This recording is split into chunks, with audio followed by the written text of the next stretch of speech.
Hi, I'm John Green. This is Crash Course U.S. History, and today we're going to talk about the United States Constitution. And in doing so, we're going to explore how the American style of government became the envy of the entire world, so much so that everyone else copied us. What's that, Stan? We're not going to talk about other countries stealing our form of government because no other country stole our form of government? That doesn't seem possible, Stan. No, Stan, not the Libertage. Cue the intro.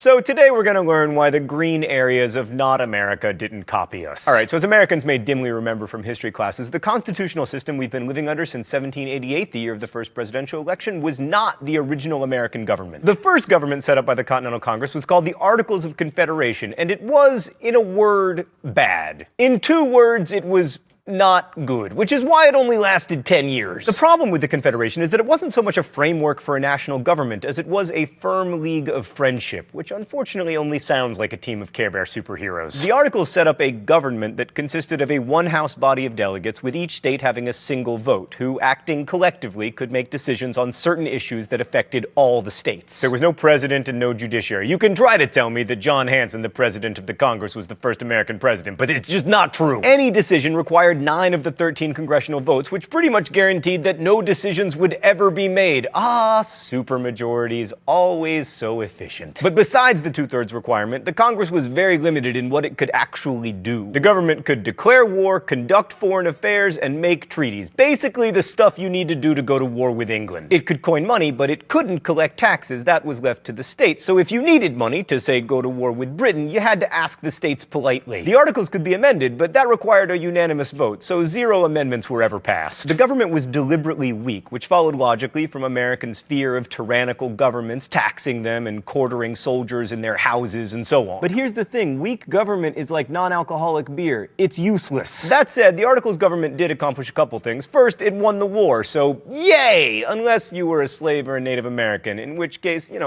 probable boo. Second, the government developed rules for dealing with one of the most persistent problems facing the new nation: Ohio, which was called the Northwest, presumably because it is north and west of Virginia. Getting control of the land meant taking it from the Indians who were living there, and the Articles government was empowered to make treaties, which it did. Crash Course World History fans will remember the Athenians telling the Melians that the strong do as they can and the weak suffer what they must, and the Americans definitely went to the Athenian school of treaty making. Through treaties signed at Fort Stanwix and Fort McIntosh, the Indians surrendered land north of the Ohio River. The biggest accomplishment of the Articles government was the Northwest Ordinance of 1787, which set up a process to create 5 new states between the Ohio and Mississippi rivers. 2 things to know about this. First, it acknowledged that American Indians had a claim to the land and that they had to be treated better if settlers wanted to avoid violence. And second, Stan, can I get the foreshadowing filter? Yes, perfect. The ordinance outlawed slavery in all 5 of the new states. Still, the Articles government was a complete disaster for exactly one reason: it could not collect taxes. Both the national government and the individual states had racked up massive debt to pay for the war, and their main source of revenue became tariffs, but because Congress couldn't impose them, states had to do it individually. And this made international trade a total nightmare, a fact worsened by the British being kind of cranky about us winning the war and therefore unwilling to trade with us. In 1786 and 1787, the problem got so bad in Massachusetts that farmers rose up and closed the courts to prevent them from foreclosing upon their debt-encumbered farm. This was called Shays' Rebellion, after Revolutionary War veteran and indebted farmer Daniel Shays. The uprising was quelled by the state militia, but for many, this was the sign that the Articles government, which couldn't deal with the crisis at all, had to go. But not for everyone. Thomas Jefferson, for instance, was a fan of Shays' Rebellion. A little rebellion now and then is a good thing. The tree of liberty must be refreshed from time to time with the blood of patriots and tyrants. Which is all fine and good, I mean, unless you're the bleeding patriots or tyrants. But to most elites, Shays' Rebellion showed that too much democratic liberty among the lower classes could threaten private property. Also, people who held government bonds were nervous because without tax revenue, they were unlikely to get paid back. And when rich people feel like something has to be done, something is usually done. Let's go to the thought bubble. The first attempt to do something was a meeting in Annapolis in 1786 aimed at better regulating international trade. Only 6 states sent delegates, but they agreed to meet the next year in Philadelphia to revise the Articles of Confederation. The delegates who met in Philly the next year had a funny definition of revision, though. Rather than make tweaks to the Articles, they wrote a new charter of government, the Constitution, which is, with some significant alterations, the same one that Americans live under and argue about today. Despite Despite what some seem to believe, the 55 men who met in Philadelphia and hammered out a new form of government were not gods, but they were far from ordinary, especially for the time. Most were wealthy, some very much so. More than half had college educations, which was super rare since 0.001% of Americans attended college at the time. About 40% had served in the army during the war. But one thing they all shared was a desire for a stronger national government. The delegates agreed on many things. The government should have executive, legislative, and judicial branches, and should be Republican with representatives rather than direct democracy.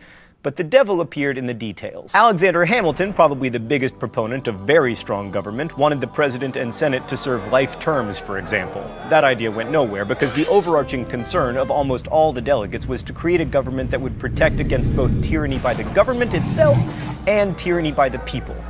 They didn't want too much government, but they also didn't want too much democracy, which is why our presidents are still technically elected not directly by regular people, but by 538 members of the Electoral College. This system is so Byzantine and strange that when American politicians speak of spreading democracy through the world, they never actually advocate for American-style elections. Thanks, Thought Bubble. Yes, I know, you have fantastic elections in Canada. Yeah, right, okay, all that too. I get it. Okay, it's U.S. history, Thought Bubble. So conflicts between competing interests arose quickly at the Constitutional Convention in Philadelphia, the first being between states with big populations and those with small populations. Large states supported James Madison's Virginia plan, which called for a two-house legislature with representation in both proportional to a state's population, and smaller states, fearing that the big boys would dominate, rallied behind the New Jersey plan. New Jersey. This called for a single legislative house with equal representation for each state, as with the Articles of Confederation. But of course, coming from New Jersey, it had no chance of succeeding, and sure enough, it didn't. Instead, we got the Great Compromise, brokered by Connecticut's Roger Sherman, which gave us two houses. A House of Representatives with representation proportional to each state's population, and a Senate with 2 members from each state. House members, also called congressmen, served 2-year terms, while senators served 6-year terms, with 1/3 of them being up for election in every 2-year cycle. The House was designed to be responsive to the people, while the Senate was created to never pass anything, and it was so masterfully designed that it still works to this day. However, this solution created another problem: who should be counted in terms of representation? Slaveholding states wanted slaves to count toward their population, even though of course they could not vote because they were property. States with few slaves argued that slaves shouldn't be counted as people because, just to be clear, none of these dudes were not racist. This issue was solved with the notorious 3/5 compromise. For the purpose of determining the population, the total number of white people plus 3/5 the population of other persons, the word slave was never used,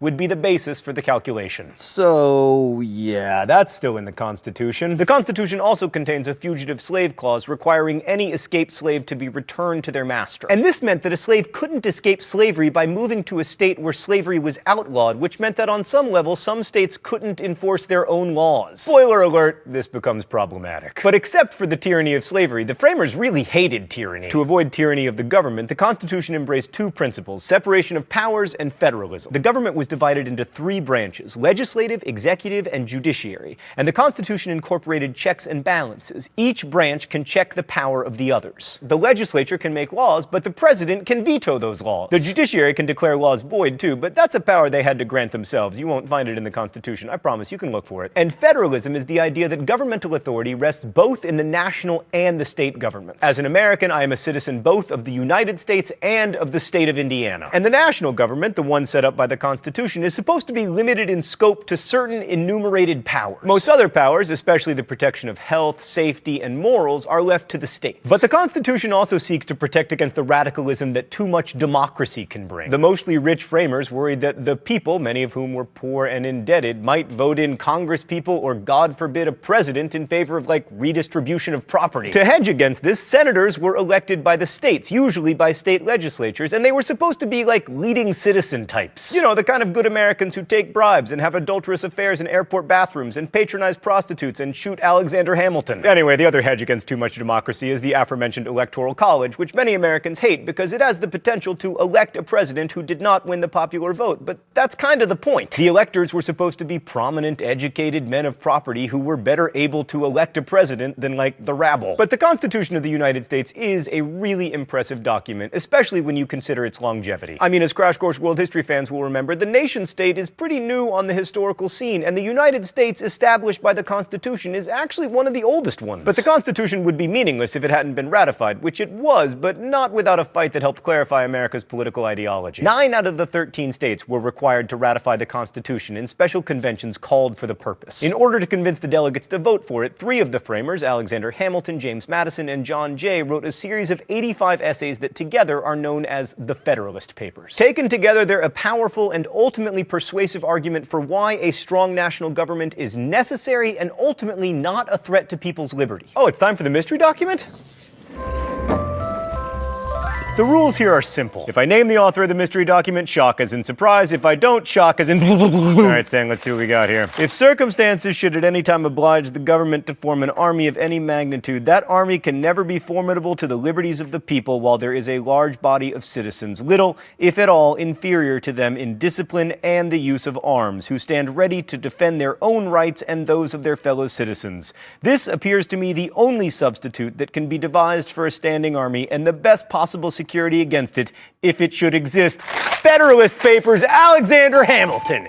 Yes! Too easy, Stan, although I appreciate the opportunity for a rant. The whole idea of the Second Amendment was that the people could protect themselves from a standing army by being equally well armed. Which these days would mean not that citizens should have the right to buy assault rifles, but that they should have the right to buy, like, unmanned drones. And arguably suitcase nukes. And by the way, in the Constitution, this is not listed as a privilege, it is listed as a right. And as a right, if I can't afford my own Predator drone, I guess the government should buy one for me. It's almost as if Alexander Hamilton had no way of knowing that weaponry would one day advance past the musket. P.S. You know how Alexander Hamilton died? Gunshot! Sorry, I had to. I am on a roll. So it would be easy to ignore the people who opposed the Constitution because, you know, they lost. But some of the ideas of these so-called anti-federalists were particularly powerful, and they deserve a bit of attention. Anti-federalists, unlike the mostly wealthy federalists, were usually supported by common people, small farmers who weren't as involved in commercial activity. They saw less need for a strong national government that would foster trade and protect creditors. And the anti-federalists were very afraid of a strong government, especially one dominated by the wealthy. Writers like James Winthrop held that a large group of United States would be like an empire, and that no extensive empire can be governed upon republican principles. As evidence, he could point to Britain, or all the way back to Rome. Smaller, more local governments are more responsive to the people and better able to protect their rights. To the anti-federalists, that meant state governments. And while ultimately the Federalists won out and the Constitution was ratified, the issue of how large government should be did not go away. So the Constitution was really only a starting point. It's a vague document, and the details would be worked out in the political process,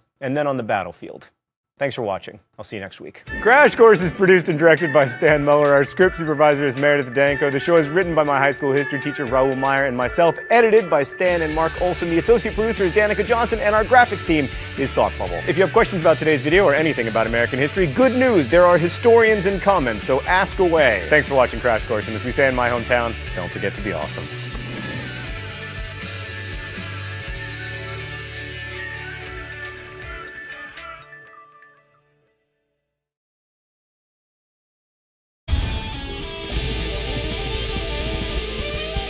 No, Stan, not the Libertage. Cue the intro.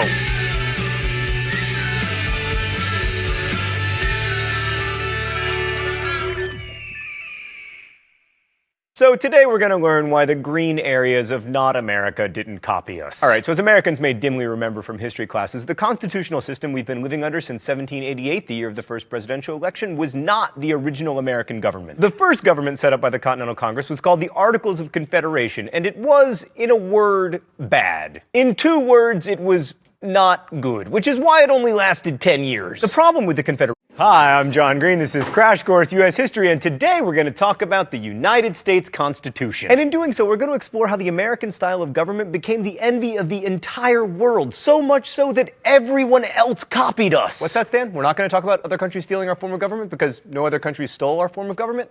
That doesn't seem possible, Stan. The inspiration is that it wasn't so much a framework for a national government as it was a firm league of friendship, which unfortunately only sounds like a team of Care Bear superheroes. The Articles set up a government that consisted of a one-house body of delegates, with each state having a single vote, who, acting collectively, could make decisions on certain issues that affected all the states. There was no president and no judiciary. You can try to tell me that John Hanson, the president of the Congress, was the first American president, but it's just not true. Any decision required 9 of the 13 congressional votes, which pretty much much guaranteed that no decisions would ever be made. Ah, supermajorities, always so efficient. But besides the 2/3 requirement, the Congress was very limited in what it could actually do. The government could